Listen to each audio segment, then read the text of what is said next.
Morning. I've always wanted to do that. I'm Youngberg, and I'm a senior at Cacalca High School. A few weeks ago, I got a text from Ellis asking who's going to be speaking for Youth Sunday. And it was a group chat, and I thought it was just going to be like a lot of us, but it was only a few of us, and a lot of them were saying no, so I kind of felt some pressure to do this.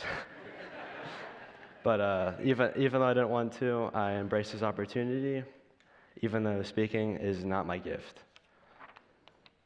One thing I love asking people of all sorts of religions is why do you not believe in God?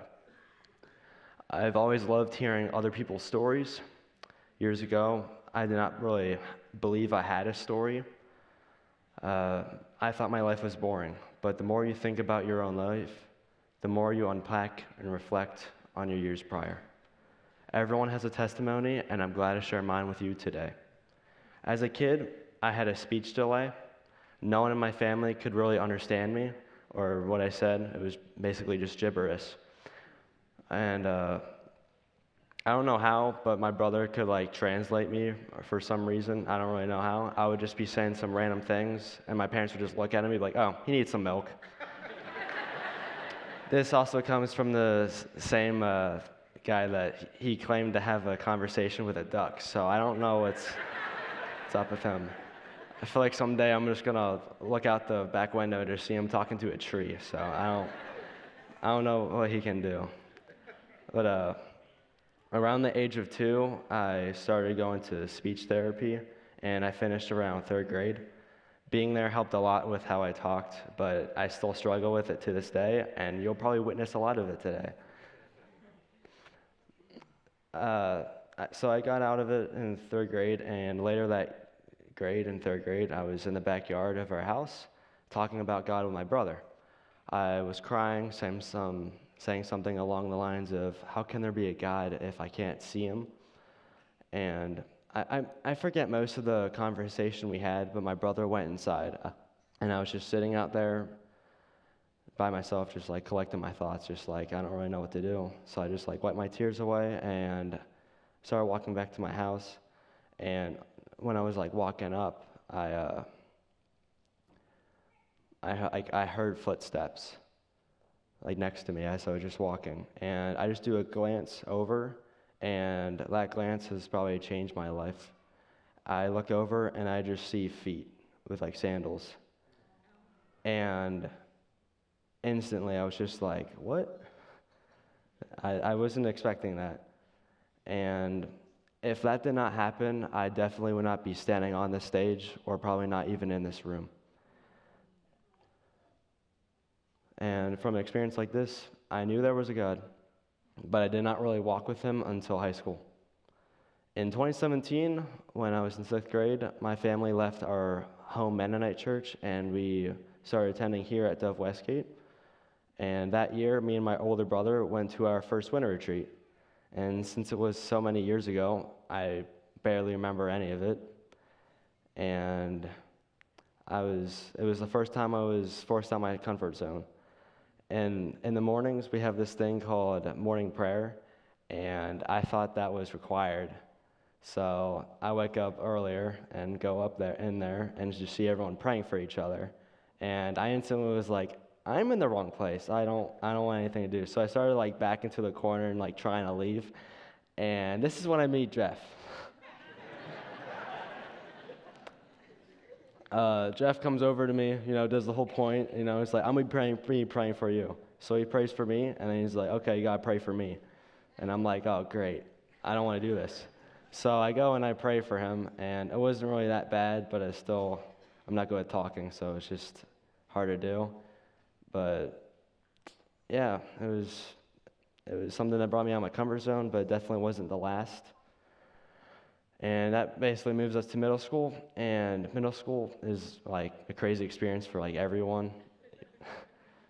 For Cacalco, there's 3 elementaries, but then we all join in one middle school. So you're moving to a new school, but you meet new people. You're still around the ones that you've already known, And this is when people start getting a lot of foul language, and they're like, oh, we can start saying things, They like say bad words. They look around like, anyone hear me? And they kind of just realize like they can like slip it on the radar. And around this time, I had a atheist friend, and my goal was to convert him.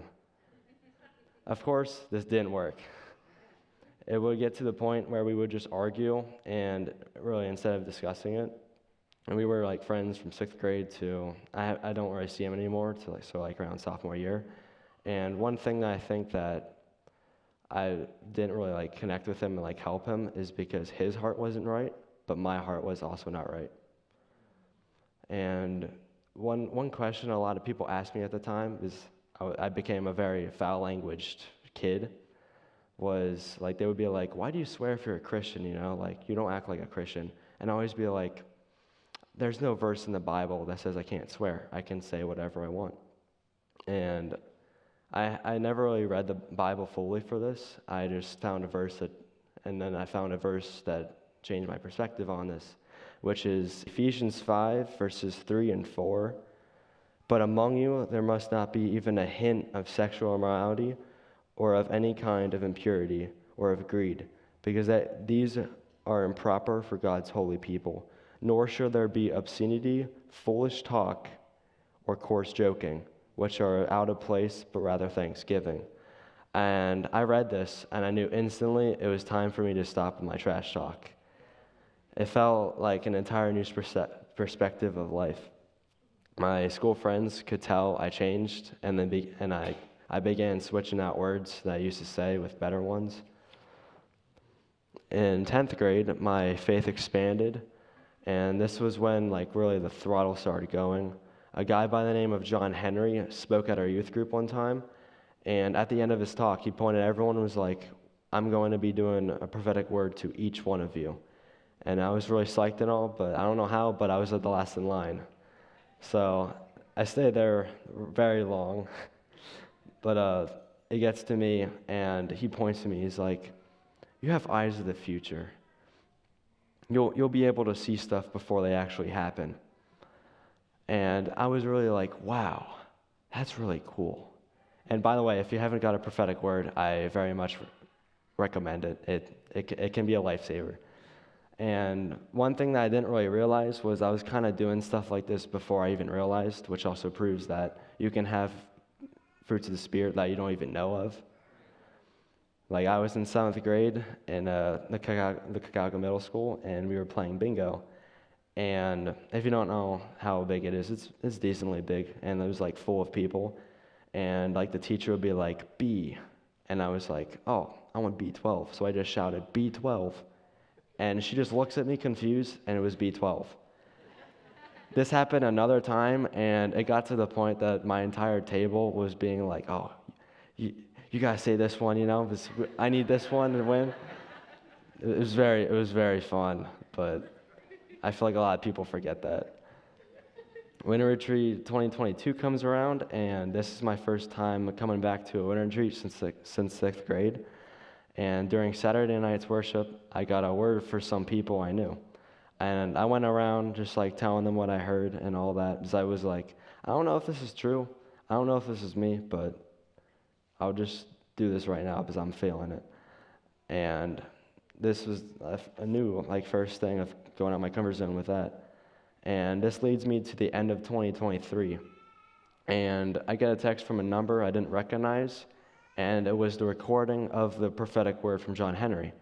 I did not hear this in 2 years, so I kind of forgot most of it, but hearing it again reaffirmed what I am, and that definitely helped me a lot, knowing what I am now. And now, this year, Winter Retreat 24 comes around, and it's the best one I've ever had and probably ever will since I'm a senior. And people were getting on stage and they were declaring what they have been set free from or anything negative in their life. It was really beautiful. And I also saw a kid get healed in front of our eyes, which reaffirmed my faith in Christ. The day after the retreat, I had dinner with Jeff. And while there, the Lord prompted Jeff to invite me to a worship conference at Morningstar in South Carolina. And with no hesitation, I said, I'll go. I went home and was just like, yeah, I'm going. I don't care what you're saying, I'm going. And we spent 3 days there, and I experienced worship never before and prophetic ministry. And when we first got here, I thought the flag worship was a bit distracting, but there it's a ton more. Like there's people on stage dancing, there's people all around, there's people in the balcony too. And another thing I saw was the CEO at Morningstar. He could call out like people's names, like their deceased siblings or kids, and like other people's dreams. He would just like point to the audience and be like, "Your middle name's Scott, right?" It was crazy to see. And Saturday at the conference, we got in line to get prophetic words. And we get to the room and find out that there's another room prior, and we've already been in like the line for an hour. So we're like, oh great, what's this now? But it was one of those things that was awkward, but it was still very important to me. We get in there and we first chose a picture that resonated with us, and then we like painted a little bit that we all like do together, and then we did communion, and then I got prophetically danced for.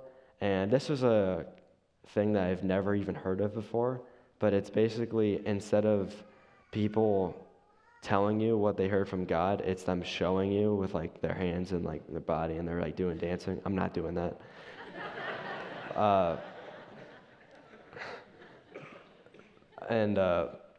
So this happened to me, and what was said at the end was like very impactful to me. And okay, so what does this have to really do with anything?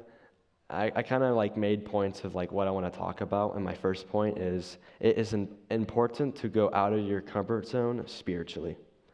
I don't like being very outward in my walk with God and helping others. I don't know if you see me other Sundays, but I kind of just sit here and look like a grumpy guy. I'm not grumpy. That's just how I look. I started from nothing. I feel like everyone does. You kind of just have to build it up yourself. Everyone has a different case. And it's very important to just keep going, then you can go. Just start off small. I had no experience praying for other people out loud and being expressive about my feelings, but when you just start doing it, it's better. If you don't pray out loud at like, if we like do like family supper or whatever, and you don't like pray out loud and stuff, you should start doing it. Like, it's very beneficial. And my second point is be with people who keep you accountable. In high school, I was not with good crowds of people. Most of the people I hung out with in school dragged me down lower than I already was. Being with people who are carefree and depressed bring it on you as well. Then I started coming back to youth group, and I kind of like surrounded myself with like good people who honor God on a higher level than me, elevating me rather than bringing me down. It's better to have people who help you grow with your faith rather than keep you the same or worse. My school friends at this moment are like slowly turning against me because of how I've changed. But there are 2 verses that help me know that what I'm doing is good, and I'm not the first or last person to deal with this. And the first verse is John 15:18. If the world hates you, keep in mind it hated me first. And Matthew 12:30, whoever is not with me is against me, and whoever does not gather with me scatters. In high school, I had the attitude that I'll worry about God when I'm old, which is the case for a lot of people I know at school. What I do now doesn't matter. But then I found 1 Corinthians 10:23 and 24. I have the right to do anything, you say, but not everything is beneficial. I have the right to do anything, but not everything is constructive. No one should seek their own good, but the good of others. We have a responsibility, and that responsibility is to help Christians grow. And this is how I honor God. I step out of my usual quiet self every so often and try reaching down to people stuck in mud and just pull them out. I'm doing my best helping other people out, seeing people dance and feel the Holy Spirit is beautiful, and everyone should feel it at some point. So I encourage you all to step out of your comfort zone and help fellow Christians and non-Christians with their walk of faith. Thank you for giving me the opportunity to do this, Alice, and I'm going to pass the mic to Hattie.